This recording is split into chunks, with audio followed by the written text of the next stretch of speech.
What's up, guys? Got something new for the EM1 today. So we're going to be installing this upper control arm front camber kit from SKUNK2. This is the Pro version. So the EM1 has some pretty beat up arms. So I'm going to show you guys how badly they are. I noticed it while I was driving. It was the whole front end felt horrible. And when I picked up the car and took a look, it was worse than I thought. So anyway, let's go ahead and unbox these guys.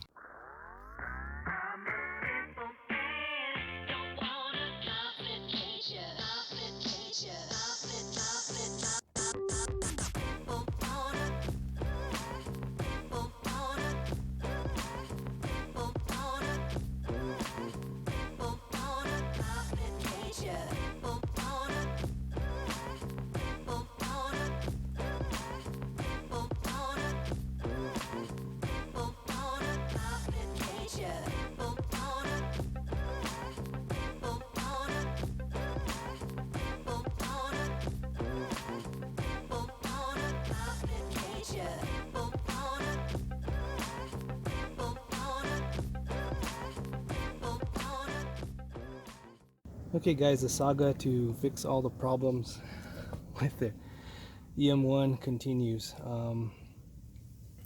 Camber arms, as you saw, I unboxed the camber arms, the SKUNK2 camber arms that I got, and I'm gonna install them to replace the ones that are on this car. So there's this this whole thing is super loose.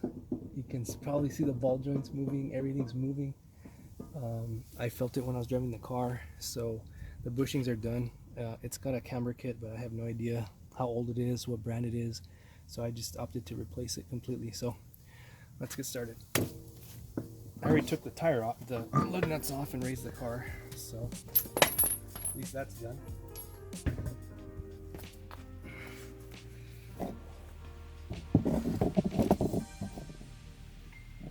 And there it is. So yeah, look at that. Bushings are toast. Should not move like that. So that'll contribute to squirrely feeling in the front, knocking when you brake, just all kinds of issues. So let's get started. So the first thing you got to do, these are pretty easy. You take this washer with this nut with a cotter pin out, which you can practically just bend it and pull it out with your fingers, almost. I'll have to get some pliers, but anyway, you just pull this guy out, and then this is a 14, I think, or 17, I don't remember, and then you whack this. I may have a hard time popping it loose, so I may have to use another tool I have. And then on EKs are nice because it's captured in here, so you just have to go on the top of the car. Top of the car, and there's a bolt right there, and there's another bolt that's tucked in there. I'm not sure if we can see it, but it's behind here, so we might have to get creative, but we'll do that here in a minute.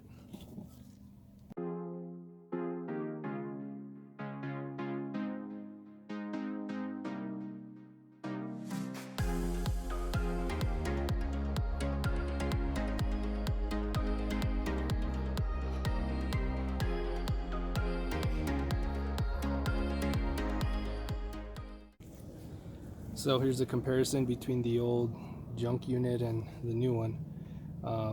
Like I said, it has the same marking here, so I don't know if that means there's no other SKUNK2 markings, but from previous installs and things, like in my experience, it looks like a old skunk arm from way back when, but it's done. So this is going in the trash, and we're gonna put this one on there.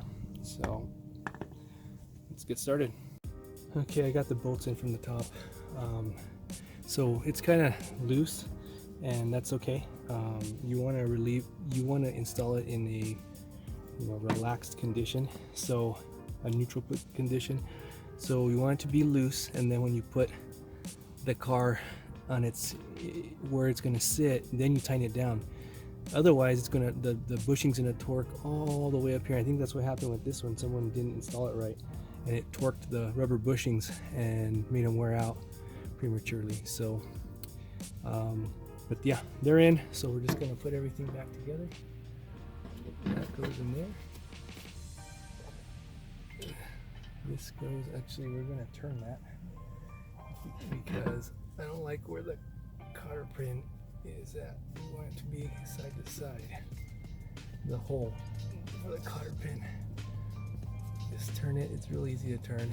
Alright, so now the cotter pin is on that side so we can have easy access to remove it. So we just bolt this on and bam, just like that. Just like that, we're pretty much done. It practically falls out on its own, and that's a 17. That's 17 mil. So you just grab your trusty 17 mil and tighten it down. You have to be super tight, but tight enough. Make sure the hole's lined up so you can put the cotter pin in there, and that's it.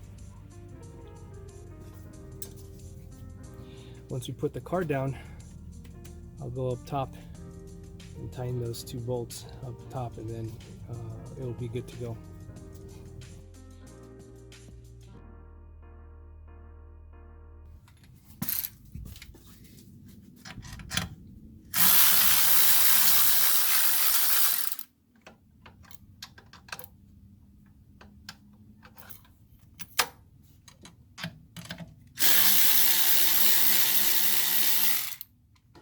You don't have to take these all the way out. You just have to loosen them enough so you can spin them and pull them out from the base plate. See, and this thing comes right out.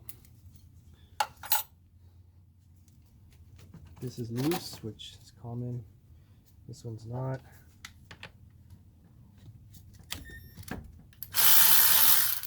Okay, you have to take that all the way out either. Just loosen it enough. And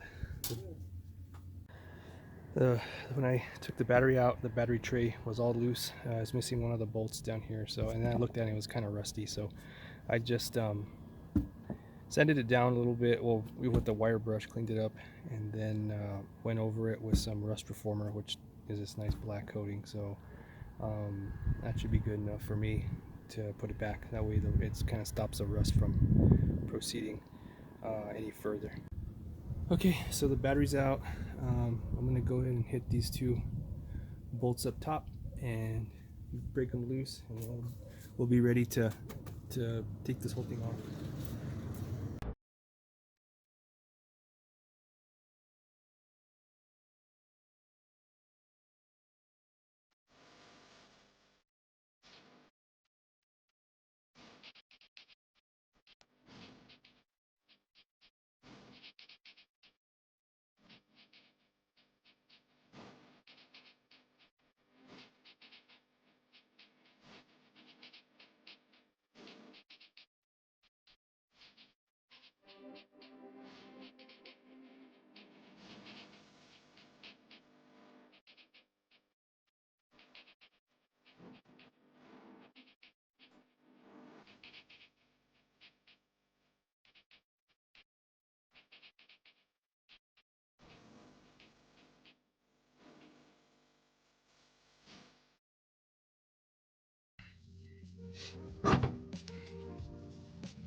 Okay.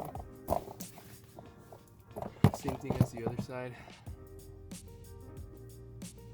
There it is, it's equally messed up as the other side. Look at that crap. That's not just because I have it loose up top, that's because it's all over the place. It's messed up. So yeah, we're gonna go ahead and take off this guy. We're going to take this bolt off here. Arm bolt right there, if you see at the bottom. And this one. We're going to take these off and then pull the whole thing out.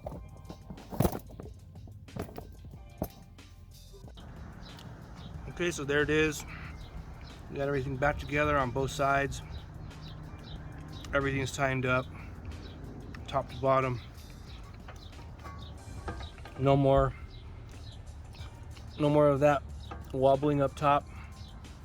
I'm gonna put the wheels back on both sides, and it should be good to go. There it is, everything's good. So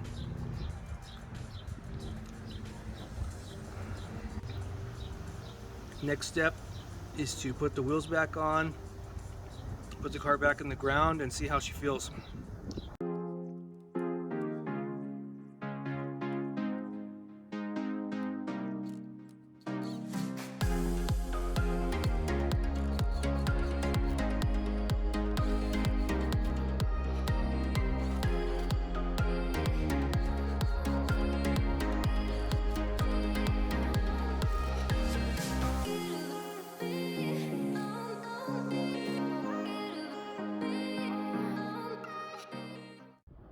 Okay, here's the final product with the car on the ground.